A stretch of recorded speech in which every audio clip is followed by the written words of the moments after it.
Good morning, all of you. Welcome to Sri Digambar Institute of Technology. I am Naveen Kumar. I am of the faculty of Sri Digambar Institute of Technology. Upon Jio technical engineering में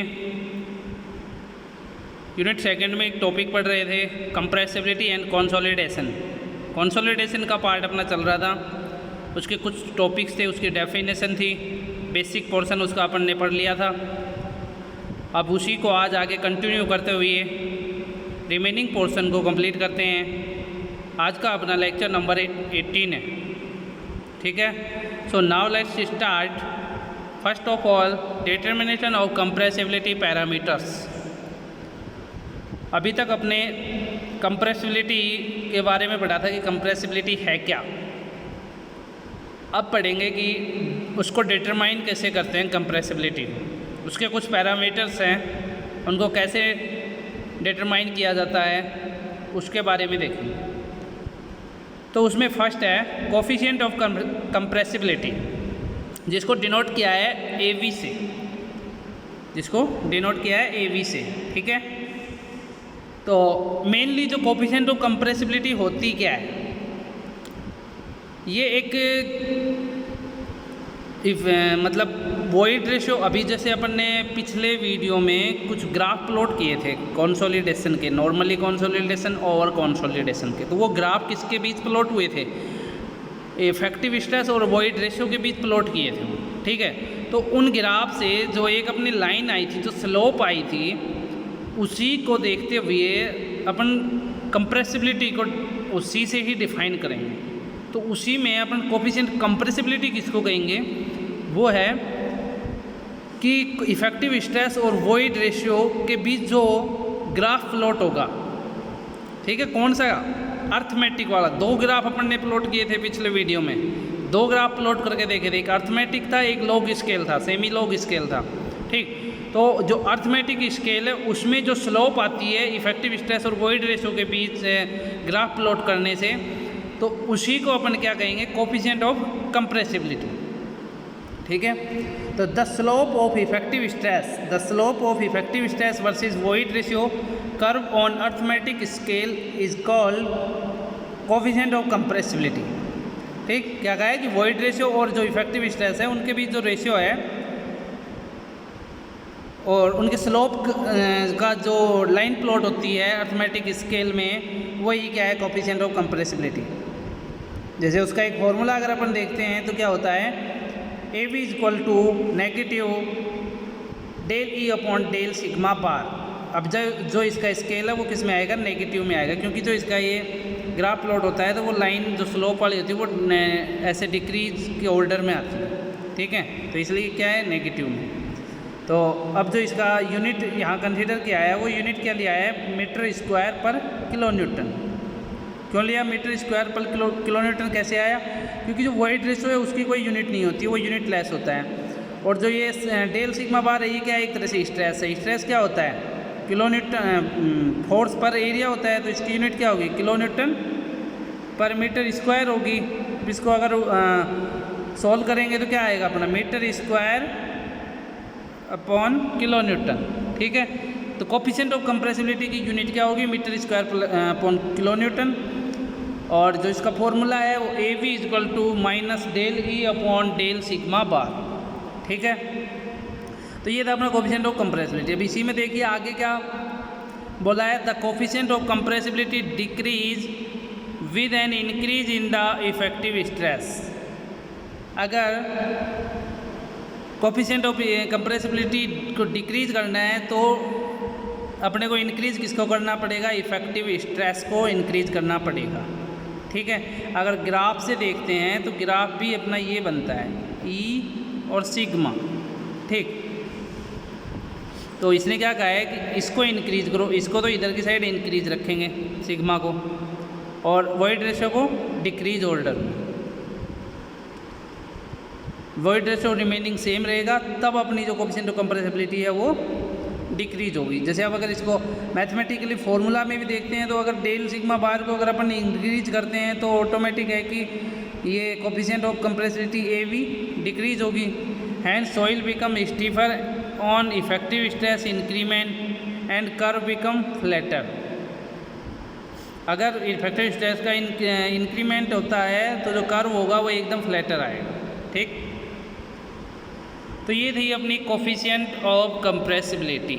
ठीक, अब आगे देखते हैं। अब जो इसका जो ग्राफ प्लॉट होगा वो ग्राफ कैसे प्लॉट है, वो कुछ ऐसे प्लॉट होगा।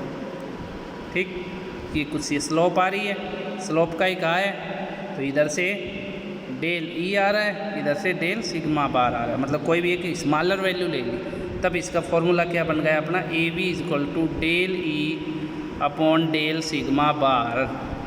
अब अगर इस फॉर्मूले को अगर अपने को याद करना है ना, तो सीधा इस ग्राफ को अगर अपन माइंड में रखते हैं, ठीक है, किसको, ग्राफ को अगर माइंड में रखते हैं तो सीधा पता चल रहा है कि इसमें एक स्लोप वाली तो लाइन आएगी, स्लोप आएगी, तो स्लोप में अगर अपन एक स्मॉल पार्टिकल ले लेते हैं, उसकी स्लोप का निकालते हैं, तो del E upon del sigma bar. Unit अगर याद करनी हो तो सिग्मा की यूनिट क्या होती है उसका उल्टा कर देना, स्ट्रेस की यूनिट क्या होती है उसका उल्टा कर देना, तो उल्टा करेंगे तो क्या हो जाएगी, metre square upon kilo Newton.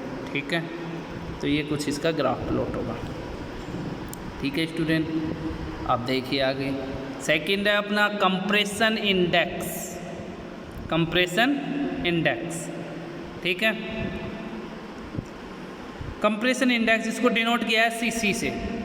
अब इसका जो ये भी ग्राफ से रिलेटेड है, ग्राफ के यूज से ही ये अपनी डेफिनेशन बन के आती है। देखिए इसमें क्या कहा है, if void ratio is plotted on Y axis, जो वॉइड रेशियो, जैसे ये अपना मान लो ग्राफ है, थोड़ा सा इसको इधर बनाते हैं, ये मान लीजिए ये अपना कोई अपने ग्राफ मान लिया। इसने क्या कहा है, if void ratio is plotted on Y axis, Y axis इधर अपन ने वॉइड रेशियो को प्लॉट कर दिया, ई कर दिया, ऑन अर्थमेटिक स्केल, स्केल कौन सा लेना है, अर्थमेटिक लेना है, and effective stress on log scale on x axis.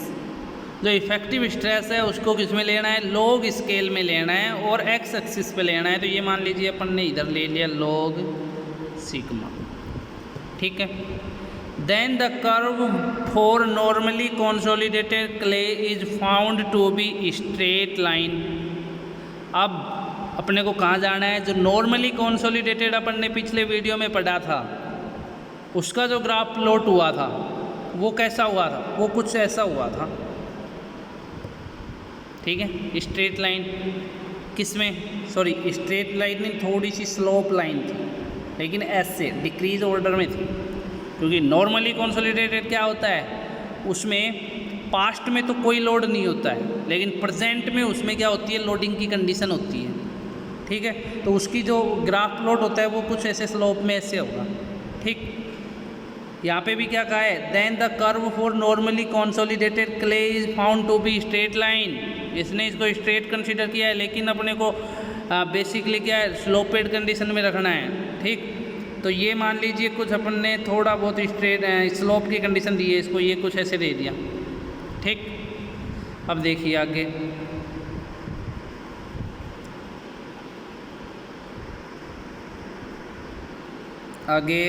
अब देखिए the slope of this curve is constant.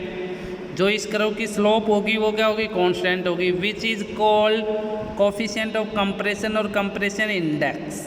जो कांस्टेंट जो अपनी ये स्लोप होगी, स्लोप को ही अपने क्या कहा है, कोफिशिएंट ऑफ कंप्रेशन।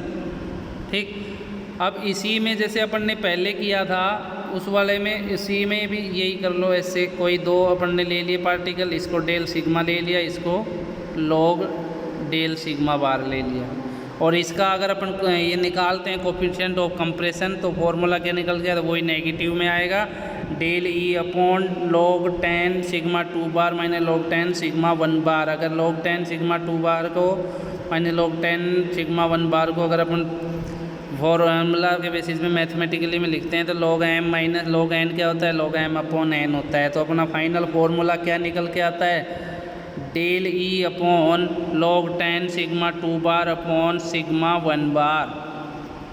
ठीक है, तो ये अपना कोफिशिएंट ऑफ कंप्रेशन का फॉर्मूला आ गया, del E upon log 10 sigma 2 bar upon sigma 1 bar. ठीक। CC has significance only for normally consolidated clay. ठीक। जो कोफिशिएंट ऑफ कंप्रेशन है वो नॉर्मली कंसोलिडेटेड क्ले के लिए ही यूज होता है। ठीक है। अब देखिए नेक्स्ट जो इसका ग्राफ प्लॉट होगा वो कुछ इससे होगा, इस शेप में। लाइन को क्या कंसीडर किया है, कुछ स्लोपेड में है, पूरा स्ट्रेट में नहीं, कुछ स्लोपेड कंडीशन में। तो यही अपन ने जो वहाँ प्लॉट किया था, ये स्ट्रेट में, ये कोई 2 पॉइंट ले लिए। ठीक। इस ऑर्डर पे तो इतना था और इस ऑर्डर पे इतना है, तो इसको अपन ने डेल सिग्मा ले लिया। इसको ये 2 वैल्यू हैं, इसको भी क्या करेंगे, डेल ई निकालने के लिए क्या करेंगे, E2 माइनस E1 करेंगे, तब अपना क्या आएगा, डेल ई आएगा। दोनों का डिफरेंस निकालना है। अब सेम ये यहाँ पे किया है, क्या किया है, log sigma 2 minus log sigma 1। ठीक है। तो ये करने के बाद अपना क्या निकल के आता है, फाइनल निकल के आता है CC is equal to del E negative upon log sigma 2 upon log sigma 1। तो ये अपना कोफिशिएंट ऑफ कंप्रेशन का फॉर्मूला डिफाइन होके आता है। ठीक है। अब देखिए नेक्स्ट, डिटर्मिनेशन ऑफ CC। अब जो ये कोफिशिएंट ऑफ कंप्रेशन है, इसी को ही और कैसे डिटरमाइन करते हैं, कुछ और इसके मेथड्स हैं। तो वो देखिए, फर्स्ट है अपना for undisturbed clay of medium sensitivity. Clay क्या है, अनडिस्टर्ब है और सेंसिटिविटी की कंडीशन मीडियम है, means ST less than is equal to 4 है। देन CC की वैल्यू क्या होगी, 0.009 WL माइनस 10। WL क्या है यहाँ, लिक्विड लिमिट इन परसेंट। ठीक है। फिर आगे देखिए, रीमोल्डेड क्ले है, सॉरी है यहाँ पर क्या है, clay, remoulded clay of medium to low sensitivity. ठीक। तो लो सेंसिटिविटी है, मीडियम के लिए तो 0.009 था और लो सेंसिटिविटी आ रही है तो 0.007 WL माइनस 10 हो जाएगा। ठीक है। The compression index is also related in situation void ratio as. अगर वॉइड रेशियो के केस में अगर देखते हैं तो क्या फॉर्मूला निकल के आता है CC का, CC is equal to 0.54 E0 minus 0.35। ठीक है। CC is equal to 0.54 E0 minus 0.35। जहाँ के ये सॉरी E0 क्या है यहाँ पे, E0 is initial void ratio at the centre of compressible layer before any compression. ठीक है।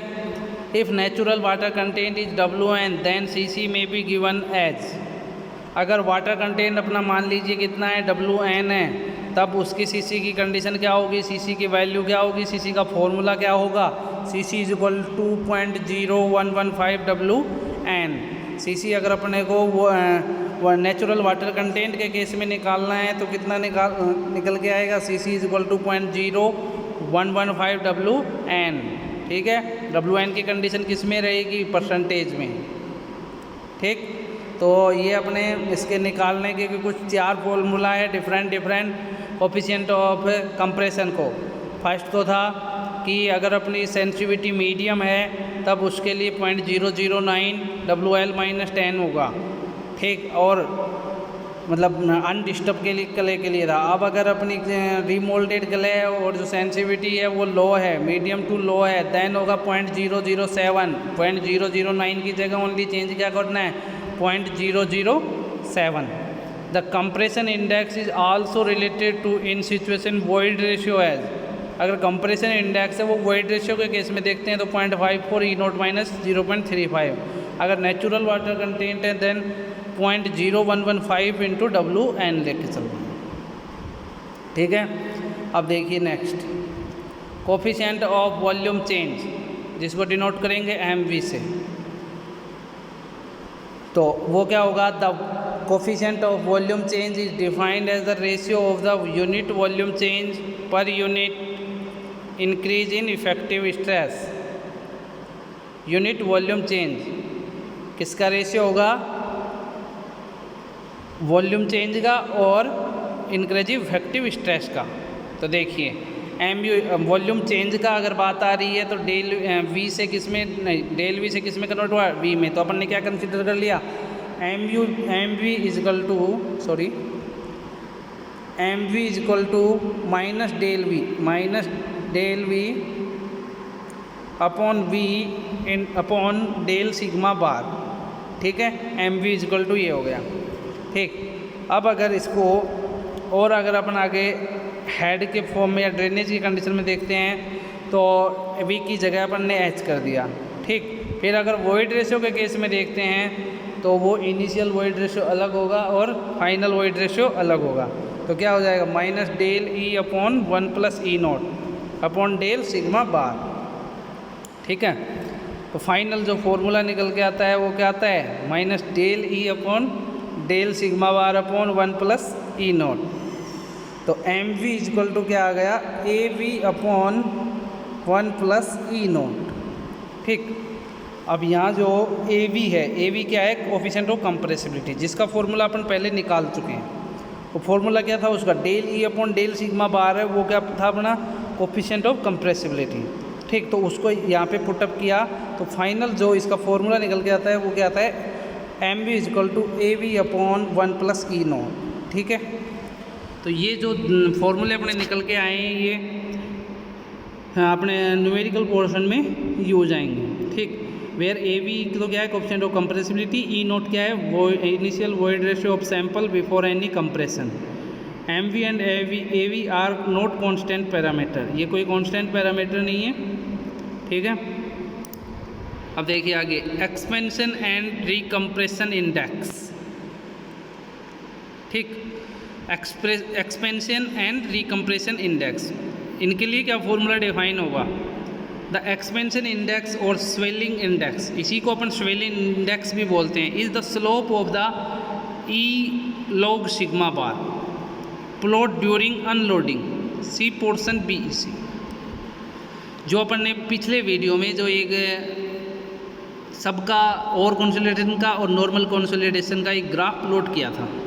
ठीक है, उस ग्राफ को अपन ने लोडिंग और अनलोडिंग की कंडीशन में प्लॉट किया था। जैसे वो ग्राफ कुछ ये था अपना, मान लीजिए यहाँ से ये आ रहा था, फिर ये कुछ ऐसे हुआ, फिर ये यहाँ तो क्या थी, अनलोडिंग की कंडीशन थी, फिर वापस से अगर इसको लोडिंग की कंडीशन देते हैं तो ये वापस उस पोर्शन पे जाता है और फिर वापस आता है रिमूव लोड करने के बाद। मतलब वही कुतुब मीनार का एग्जाम्पल था इसमें कि लोड पहले था और अब नहीं है, लोड अब है पहले नहीं था। तो उन दोनों केस को समझ के फिर बनाया। तो उनमें जो स्लोप आई थी ना, उस स्लोप को ही यहाँ बताया है किसमें, एक्सपेंशन इंडेक्स में। तो उसके लिए जो फॉर्मूला उस जो ग्राफ था उसी से प्लॉट हुआ है, तो वो क्या निकल के आता है, C E is equal to del E upon log 10 sigma bar plus del sigma bar upon sigma bar. ठीक है, अब देखिए, expansion index is much smaller than compression index. Expansion index है वो स्मॉलर होगा कंप्रेशन इंडेक्स से। The slope of the recompression curve obtain during reloading, जो अपना ऊपर वाला था, जो ये एक्सपेंशन इंडेक्स था, उसमें अनलोडिंग की कंडीशन थी तो उसके लिए था। ठीक, जैसे वो ग्राफ मैंने प्लॉट करके बताया था, ये कुछ ये ऐसे था, तो यहाँ पे ये अनलोडिंग की कंडीशन, वो ये जैसे ही ऊपर होता है ना तो ये रीलोडिंग की कंडीशन में आता है। तो इस जो ये अपर पोर्शन में गया है फिर वापस आया था, अपर पोर्शन में जो गया है वो अपना किस में आएगा, रिकम्प्रेशन में। ठीक है, इसमें रिकम्प्रेशन में। The slope of the recompression curve obtain during reloading portion C F T, ये अपना उसी को बता रहा है जो वो ग्राफ प्लॉट में तुमको करके बता रहा हूँ ना अभी, उसी में ये पॉइंट 20 नोट थे। When void ratio is plotted against effective stress on semi log scale. ठीक है, तो तब अपना क्या फॉर्मूला निकल के आता है, C R is equal to negative del E upon log sigma bar plus del sigma bar upon sigma bar. ठीक है, तो ये थे अपने एक्सपेंशन एंड रिकम्प्रेशन इंडेक्स के। ठीक, अब जो देखो मैं आपको बता रहा था वो लोडिंग और रीलोडिंग, तो उसको यहाँ दोबारा से प्लॉट करके दिया है। देखो ये जो अभी मैंने बनाया था वो वाला ये पोर्शन था अपना ओवर कंसोलिडेशन, फिर ये नॉर्मली कंसोलिडेशन। अब मान लो इस बी पॉइंट पे ये था, इस बी पॉइंट से अगर रीलोडिंग की कंडीशन हो रही है वापस से ये रीलोडिंग कंडीशन हो रही है, तो अपना कौन सा था, रिकम्प्रेशन इंडेक्स निकल के आया था। और अनलोडिंग की कंडीशन हो रही है, तब अपना क्या आया था, ये कंप्रेशन इंडेक्स का, ठीक है, स्वेलिंग कंप्रेशन का, एक्सपेंशन का, ठीक। तो ये अपने को यहाँ ग्राफ में बताया है, ठीक है। तो ये कुछ था अपना पोर्शन कोफिशिएंट ऑफ कंप्रेसिबिलिटी से रिलेटेड। देखिए क्या था वापस से एक बार, कोफिशिएंट ऑफ कंप्रेसिबिलिटी एवी के लिए फॉर्मूला क्या निकल के आया था, minus del E upon del sigma bar. और ग्राफ से अगर देखें तो क्या ग्राफ था इसका, कुछ ऐसा ग्राफ था, डेल ई और डेल सिग्मा के बार के बीच में। फिर था अपना कंप्रेशन इंडेक्स सीसी, तो इसके लिए जो पहले तो ग्राफ था वो कुछ इन दोनों सिग्मा 1 और सिग्मा 2, DE1 और E2, तो इनसे जो प्लॉट हुआ तो फॉर्मूला क्या निकल के आया, जो स्लोप इसकी निकल गई उस स्लोप के बेसिस पे फॉर्मूला क्या निकला, minus del E upon log 10 sigma 2 bar upon sigma 1 bar. किसका था, कंप्रेशन इंडेक्स का। ये इसका ग्राफ था। फिर था इसको डिटरमाइन किया सीसी को, भाई कैसे 4 केस में कर सकते हैं, एक तो अनडिस्टर्ब क्ले में और सेंसिटिविटी मीडियम हो, रिमोल्डेड हो तो सेंसिटिविटी लो हो, कंप्रेशन इंडेक्स अपना किस में वॉइड रेशियो के केस में हो तब सीसी का क्या वैल्यू होगा, फिर नेचुरल वाटर कंडीशन में 0.0115 WN, ऐसे करके ये अपने 4 केस थे टोटल, ठीक है। अब देखिए आगे था नेक्स्ट अपना कोफिशिएंट ऑफ वॉल्यूम चेंज था एमवी के लिए हमने फॉर्मूला पूरा डिफाइन किया था, पूरा एक्सप्लेन करके बताया, ड्राइव करके बताया था कि ये इसका फॉर्मूला निकल के आता है, ठीक। तो फाइनल फॉर्मूला क्या निकला था, AB upon 1 plus E0। MV और एवी कांस्टेंट नहीं होते हैं, ठीक है। अब से फिर अपना एक्सपेंशन एंड रिकम्प्रेशन इंडेक्स, तो उन दोनों के लिए जैसे ये रीलोडिंग और अनलोडिंग के केस में था, अगर अनलोडिंग है तो अपना क्या होगा, एक्सपेंशन होगा, और रीलोडिंग है तो रिकम्प्रेशन होगा, ठीक। CFD यहाँ पे तो जो ग्राफ का पोर्शन बताया इसने CFD कहाँ है, यहाँ B, ये पॉइंट यहाँ पे C आएगा, यहाँ C, तो CFD वाला तो कौन सा हो गया, रीलोडिंग का, और CED कौन सा हो गया, अनलोडिंग का, ठीक है स्टूडेंट। तो ये था आज का कुछ अपना video. So thanks for watching my video. Okay.